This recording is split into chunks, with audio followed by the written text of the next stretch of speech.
The Montana sky stretched endless and blue above Jack Harmon's ranch, 30 miles outside of Bozeman. At 57, Jack had the weathered face of a man who'd spent his life under that sky, the lines around his eyes deepening when he squinted into the distance.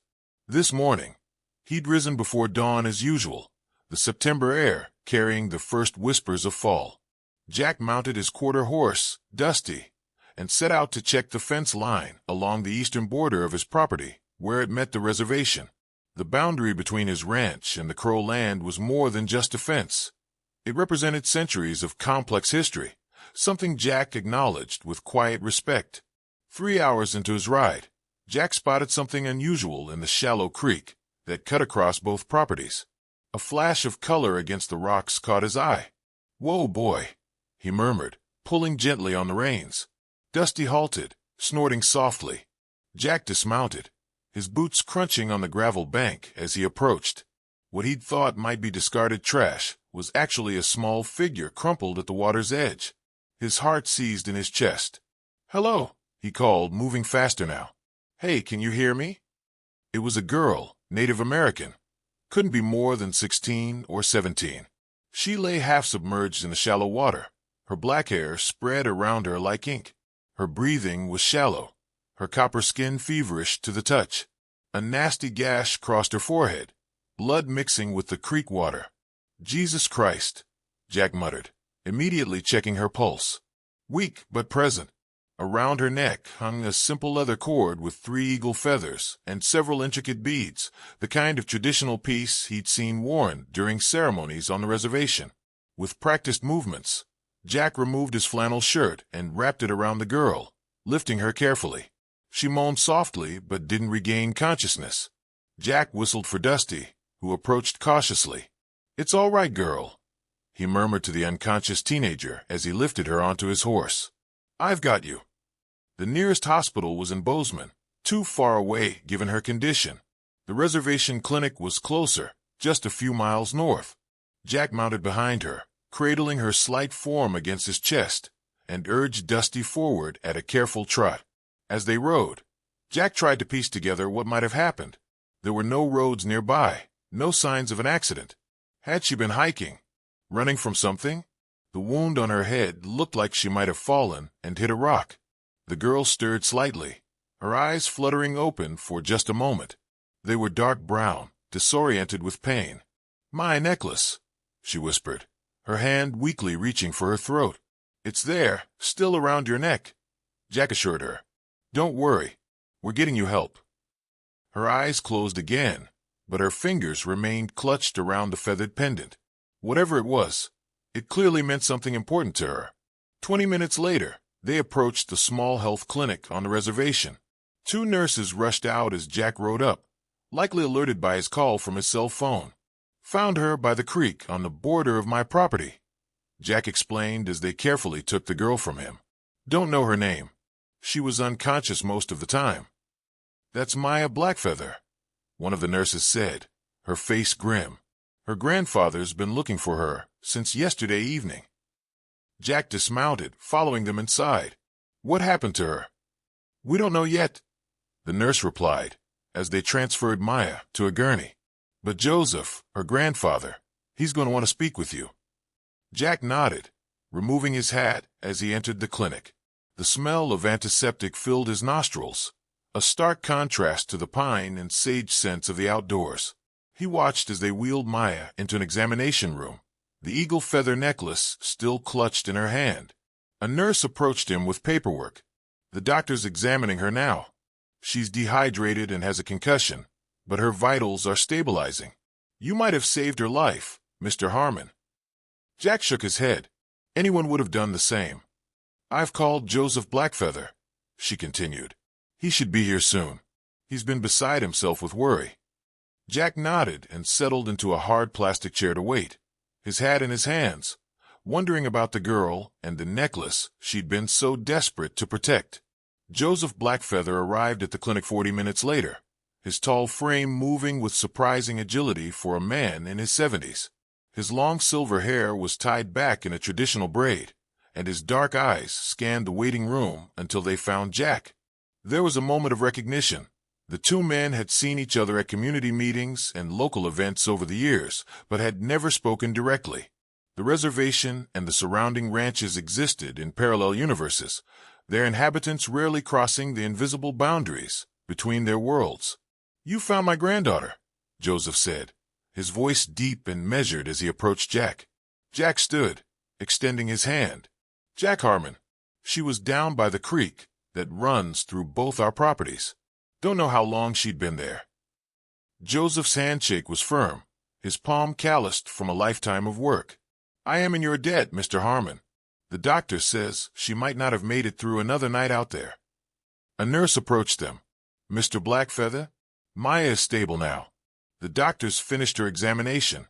She has a concussion, mild hypothermia, and some bruising, but no internal injuries. She's asking for you."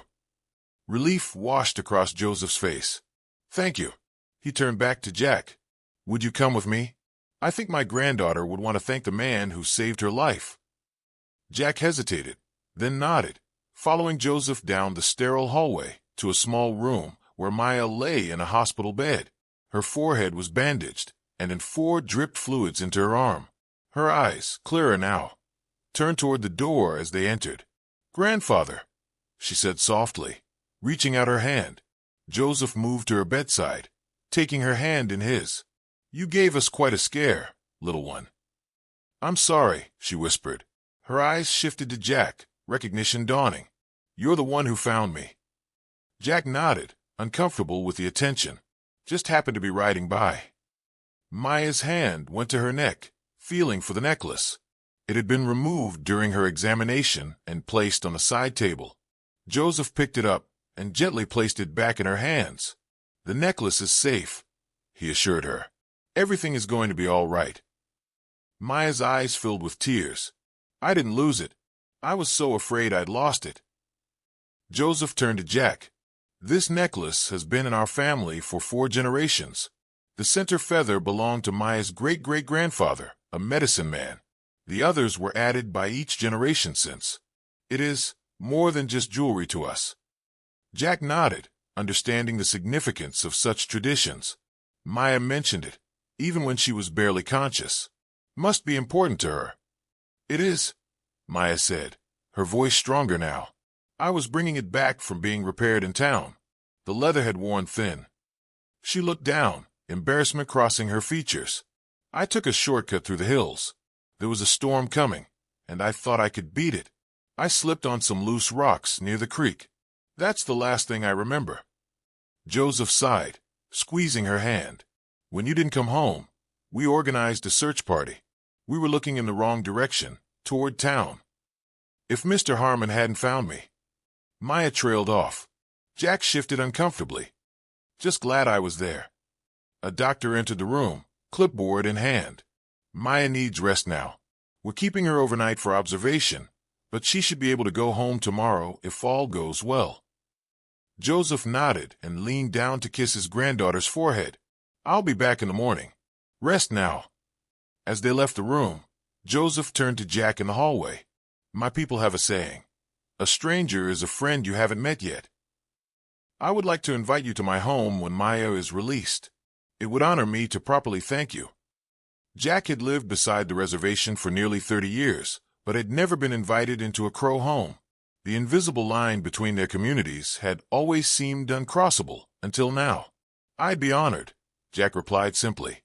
Joseph nodded. "The day after tomorrow, then. I live in the blue house with the red door, just past the community center." He paused. "There's something about this meeting that feels significant, like it was meant to be." Jack wasn't one for mystical thinking, but something in Joseph's words resonated with him. He nodded. "I'll be there." As Jack drove home that evening, the vast Montana landscape spreading around him, he couldn't help but feel that something important had shifted, like the first stone in an avalanche. 2 days later, Jack found himself driving slowly through the reservation, following Joseph's directions to the blue house with the red door. He debated whether to actually come, unsure of his place in this story. In the end, respect won out over discomfort. Jack had grown up in Montana, the son and grandson of ranchers. His family's relationship with the crow had always been distant but respectful.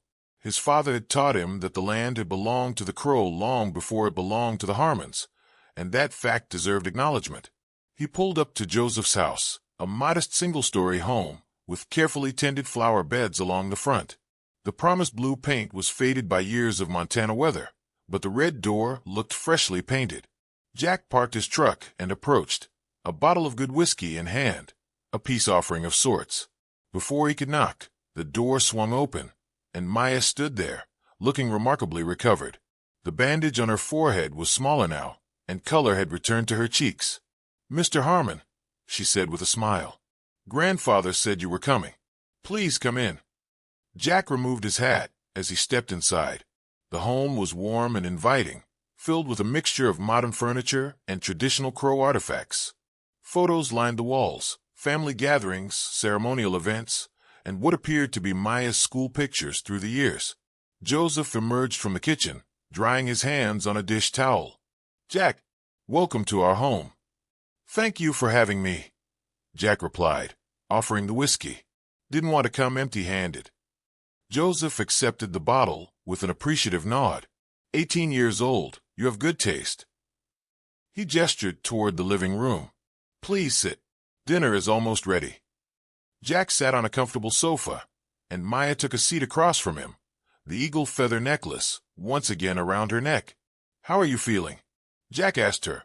"Much better," she replied. "The doctor says I was lucky. The concussion could have been worse." "Maya is strong," Joseph called from the kitchen, "like her grandmother was." Jack noticed the past tense, the subtle acknowledgement of loss that he understood all too well, having lost his own wife to cancer 5 years ago. "Grandfather tells me you've lived on your ranch for almost 30 years, Maya said. Jack nodded. "Took it over from my father when he got too old to run it. Been in the family for 3 generations now." "Not unlike this," Maya said, touching her necklace. "Though your legacy is land, and mine is smaller." Joseph returned with 3 glasses of amber liquid. "Size doesn't determine value," he said, handing one to Jack and one to Maya. "History is what matters, the stories we carry." Jack accepted the glass with a nod of thanks. "Your grandfather mentioned the necklace has been in your family for generations." Maya nodded, her fingers tracing the feathers. "The center feather belonged to my great-great-grandfather, White Cloud. He was a medicine man during a very difficult time for our people. The story goes that this feather came from an eagle that saved him when he was lost in a blizzard. The eagle led him to shelter, then left this feather behind." Joseph sat beside his granddaughter. "Each generation since has added something to the necklace. My father added the 2nd feather after returning from World War II. I added the 3rd after Maya was born. It's more than jewelry," Maya continued. "It's our family spirit. When I wear it, I feel connected to all of them." Jack understood that kind of connection. He still wore his father's watch, still slept in the house his grandfather had built. "That's why I panicked when I thought I might have lost it," Maya admitted. "It would have been like losing a piece of our family's soul." Joseph rose and returned to the kitchen, bringing out a pot of stew that filled the room with rich, savory aromas. "Enough talk of what might have been. Tonight we celebrate what is, Maya's health, and a new friendship." As they moved to the dining table, Jack noticed a wall of photographs he hadn't seen before. Among them was a black-and-white image of a man in traditional crow regalia, wearing what appeared to be the very same necklace that now hung around Maya's neck. "Is that—" Jack began. "White Cloud," Joseph confirmed, following Jack's gaze. "My grandfather's grandfather. The beginning of the necklace's journey." As they sat down to share the meal, Jack felt the weight of history, both his own family's and the Blackfeathers, settling around them like an invisible presence. 2 families, 2 traditions, suddenly interconnected by chance, or perhaps something more. The following week, Jack found himself thinking often about the Blackfeathers. The dinner at Joseph's house had been surprisingly comfortable, filled with stories and laughter. Maya had shown him her artwork, intricate paintings that blended traditional crow symbolism with modern techniques. Joseph had shared tales of the reservation's history that Jack, despite living so close for decades, had never heard. It was strange how quickly the invisible barrier between their worlds had dissolved, all because of a chance encounter by a creek. On Friday afternoon, Jack was repairing a section of barn roof when he spotted a familiar truck coming up his long driveway. Joseph's blue Chevy pickup kicked up dust as it approached. Jack climbed down the ladder, wiping his hands on his jeans as Joseph parked and stepped out. "Hope I'm not interrupting," Joseph called, holding up a paper bag. "Maya sent some of her fry bread. Says it's to thank you properly." Jack smiled. "Not interrupting at all. Coffee's hot inside if you'd like some." The two men settled at Jack's kitchen table, a space that hadn't seen many visitors since his wife's passing. The house was functional rather than decorative, with practical furnishings and few personal touches, beyond some family photos on the mantel. "Nice place," Joseph commented, looking around. "Been in your family long?" "My grandfather built it in 1943, Jack replied, pouring coffee into 2 mugs.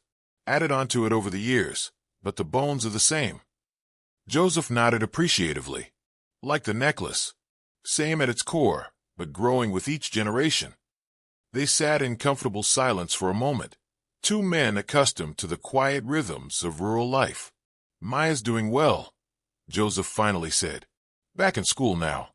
The doctor says there won't be any lasting effects from her accident." "Glad to hear it," Jack replied sincerely. Joseph's eyes drifted to a photograph on the wall. Jack standing beside a woman with a kind smile. "Your wife?" Jack nodded. "Sarah. Lost her to cancer 5 years ago." "I'm sorry," Joseph said. "My wife, Lena, passed 7 years ago. Heart failure." Another shared experience, another invisible thread connecting their lives. "Maya says you've never been to our annual powwow," Joseph said, changing the subject. "It's next weekend. You should come." Jack hesitated.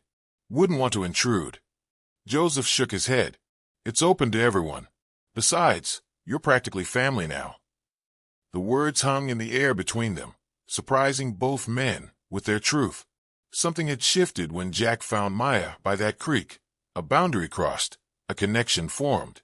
"There's something I've been wanting to show you," Joseph said, reaching into his pocket. He pulled out an old, creased photograph and placed it on the table. This was taken in 1936. Jack leaned forward. The black and white image showed 2 men standing side by side, one Native American in partial traditional dress, one white in rancher's clothing. They looked uncomfortable but determined, like men sealing an important agreement. "That's my grandfather, John Blackfeather," Joseph said, pointing to the native man. "And that, I believe, is your grandfather, Thomas Harmon."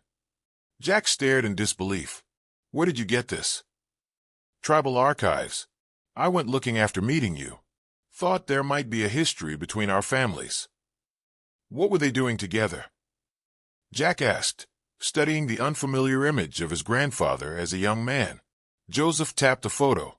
"According to the records, there was a dispute over water rights to the creek, the same one where you found Maya.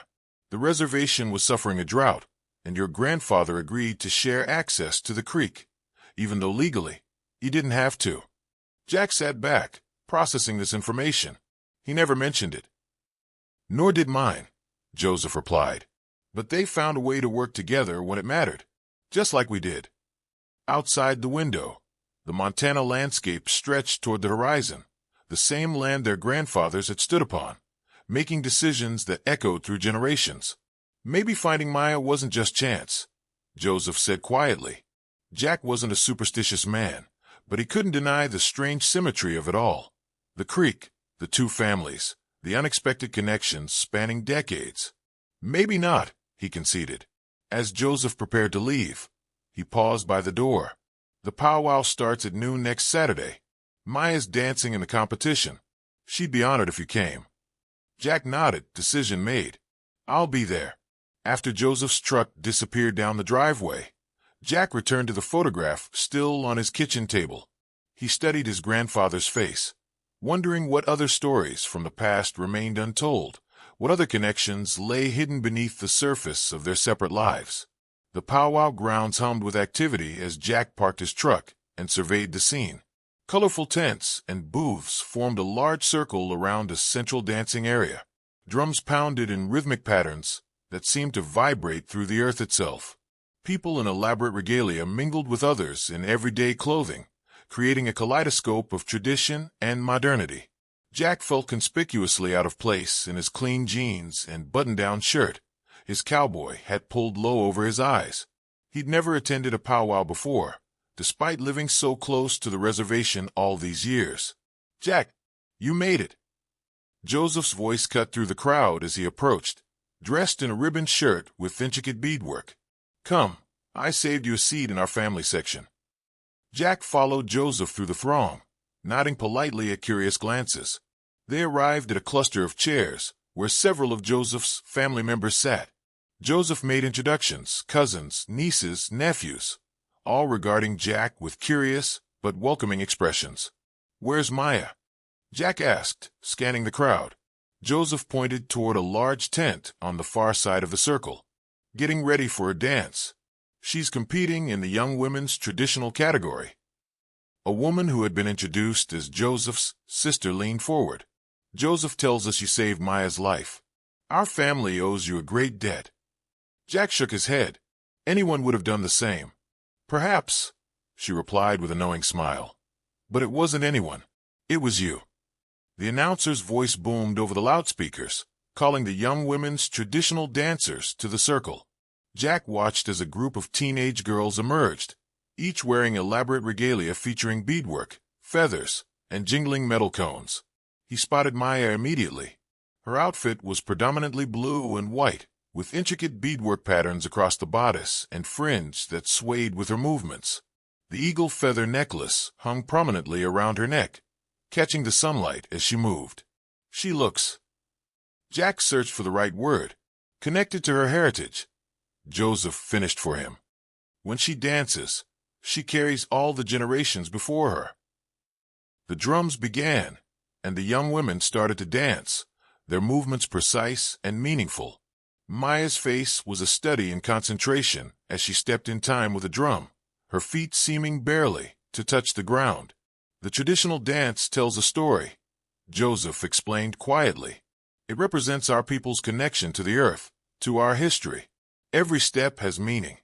Jack watched, transfixed, as Maya transformed before his eyes from the injured girl he'd found by the creek into something timeless and powerful, a living embodiment of her culture's resilience. When the dance ended, the crowd erupted in applause. Maya's eyes found Jack and Joseph in the audience, and she smiled, touching her necklace briefly before leaving the circle. Later, after the judges had deliberated, Maya returned to their section, still in her regalia but flushed with excitement. "Second place," she announced, showing them the ribbon she'd been awarded. Joseph embraced his granddaughter proudly. "You dance beautifully." Maya turned to Jack. "Thank you for coming, Mr. Harmon. It means a lot." "Wouldn't have missed it," Jack replied honestly. "You were amazing out there." As the afternoon progressed, Jack found himself drawn into the celebration. He tried traditional foods, watched more dance competitions, and listened to elders tell stories that stretched back generations. Joseph introduced him to community members who shared tales of their own interactions with the Harmon Ranch over the decades, some tense, some cooperative, all part of the complex tapestry that made up their shared history. As sunset approached, Joseph led Jack to a quieter area away from the main circle. Maya joined them, having changed out of her competition regalia into more casual clothes, though she still wore the eagle feather necklace. "There's something we'd like to give you," Joseph said, nodding to Maya. She stepped forward, holding a small leather pouch. "My grandfather and I made this for you." Jack accepted it carefully, opening the drawstring to find a braided leather bracelet with a single small feather woven into the design. "It's not an eagle feather. Those are sacred and given only for specific achievements within our culture," Joseph explained. "But this hawk feather represents vision and protection. We wanted you to have something to remind you that our families are connected now." Jack was rarely at a loss for words, but emotion tightened his throat as he slipped the bracelet onto his wrist. "I don't know what to say." "You don't need to say anything," Maya replied. "Just know that you're welcome here anytime." As the three of them stood together watching the sunset paint the Montana sky in brilliant oranges and purples, Jack felt the weight of history, both ancient and newly formed, settling around them like a blessing. Two families, two traditions, brought together by chance, or perhaps something more profound. The creek that had once divided their lands now served as a bridge between their worlds, just as it had for their grandfathers before them. Some connections, Jack realized, were meant to be rediscovered, not created anew.